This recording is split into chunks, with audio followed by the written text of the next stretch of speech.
Je m'obstine pas sur ça, Ouais. mais à la même temps, dans un contexte d'Amérique du Nord, je suis pas convaincue qu'un Québec indépendante serait dans une meilleure position de protéger le français. Parce que tu vas continuer quand même de vivre dans une Amérique du Nord qui est vraiment anglicisée, avec le pouvoir d'anglais. Puis mais ça les immigrants change qui pas. vont venir ici, oui, ils vont savoir que ils vont c'est... faire quoi? Mais ils non, vont mais... rentrer dans l'école francophone comme ils font aujourd'hui. Oui. Nous avons déjà un système qui marche très bien.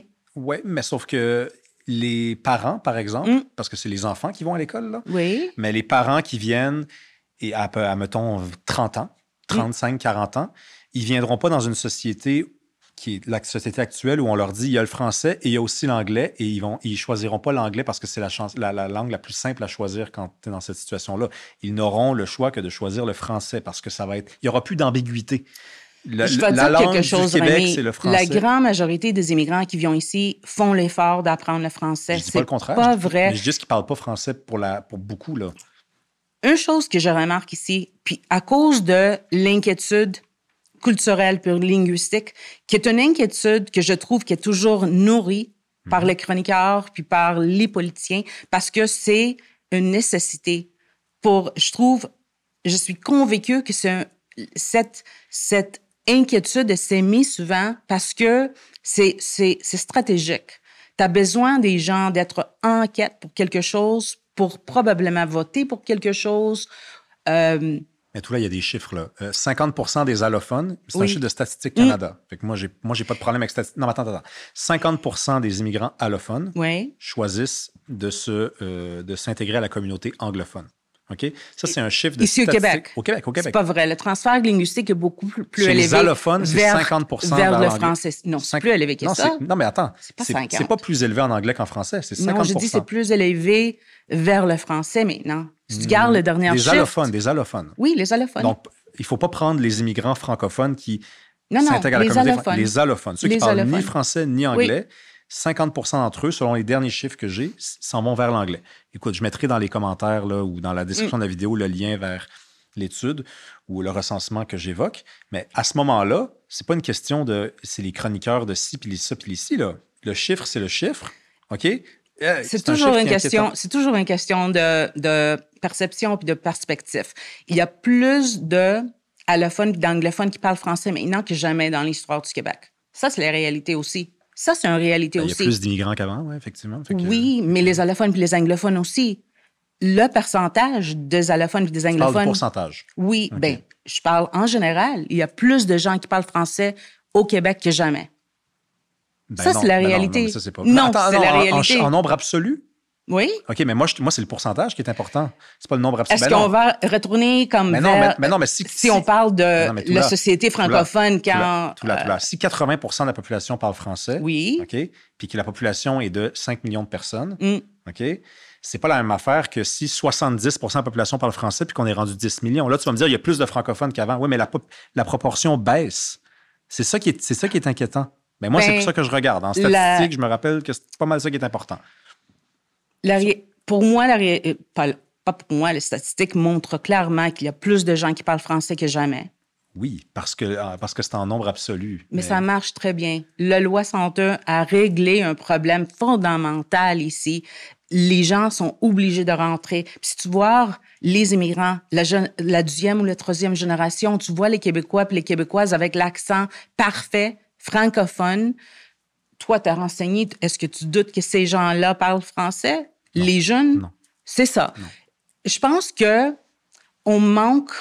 y a un manque de patience ici souvent parce qu'on parle souvent de ces inquiétudes-là parce que les gens sont un peu en mode panique. On va perdre le français, on va perdre le français. Puis je comprends pourquoi nous avons cette inquiétude-là puis l'insécurité.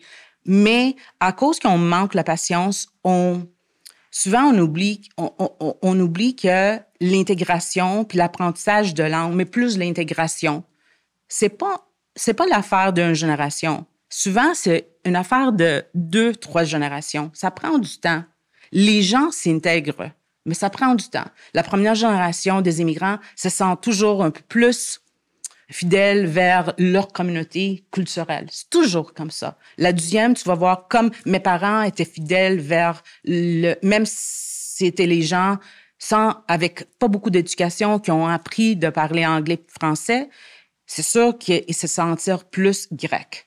La deuxième génération, moi j'habite à Saint-Henri. Est-ce qu'il y a d'autres Grecs qui habitent dans mon coin? J'ai aucune idée. Je m'en fous. Vraiment.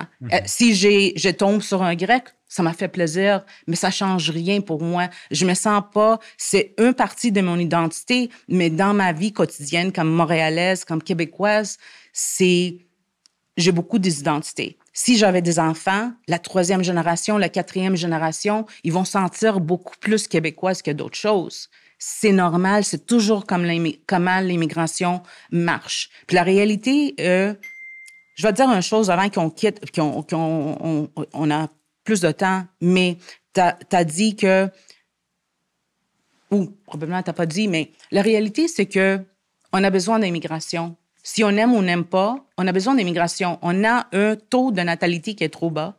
On a une population vieillissante.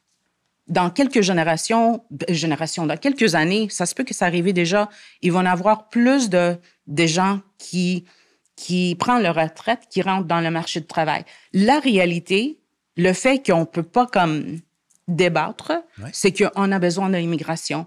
Qu'est-ce qu'on peut faire? Comment on peut faire d'avoir les débats sains puis responsables sur l'immigration puis l'intégration qui ne ciblent pas les gens? Je trouve que présentement, à cause de cette insécurité, on manque vraiment souvent l'opportunité d'être un peu plus accueillant ou de laisser les gens le temps de devenir vraiment québécois ou de se sentir chez nous. C'est la nature humaine. Si tu dis à quelqu'un, tu peux pas parler anglais, toi. Comment? Tu sais, on parle souvent de la minorité anglophone.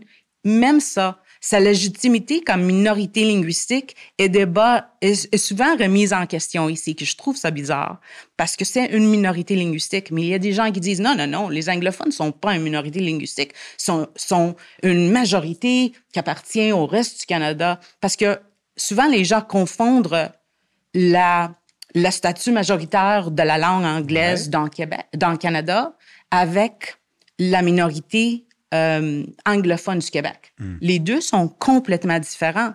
La minorité anglophone est quand même une minorité. Moi, je comprends, sauf que je préfère être un anglophone à Montréal que d'être un francophone au Canada.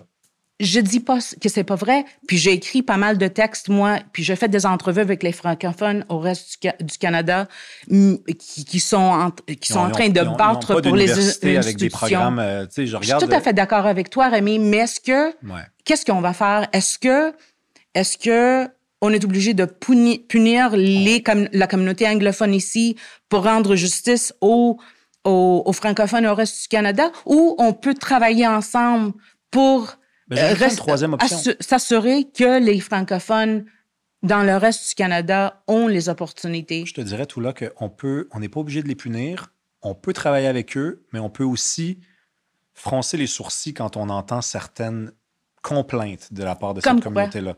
Je veux dire, quand j'entends dire, par exemple, que y a des atteintes dans leurs droits. De droit? La santé, j'ai pas trop envie d'en parler parce que j'avais trouvé ça un petit peu mal fait, moi aussi, la loi 96. Mais par exemple, dans toute la question de l'accès à l'éducation supérieure, dans les cégeps, dans les universités, là, on nous dit, ça va être encore plus... Il va y avoir des cours de français maintenant à l'école. On veut définancer l'agrandissement du cégep Dawson, qui est le plus gros cégep au Québec. On est maltraité ici alors que le réseau hospitalier, le plus gros hôpital, c'est l'hôpital à côté de où j'ai grandi, le long de la 720. Le réseau d'éducation est merveilleusement bien financé. Il y a des journaux, il y a des stations de radio, il y a des stations de télé qui sont subventionnées par le gouvernement du Québec. Mais donc, ils sont quand même, ils ont le droit d'avoir le financement. Mais je dis pas ça. Je dis que quand ils se plaignent, moi, je les prends pas au sérieux. C'est tout.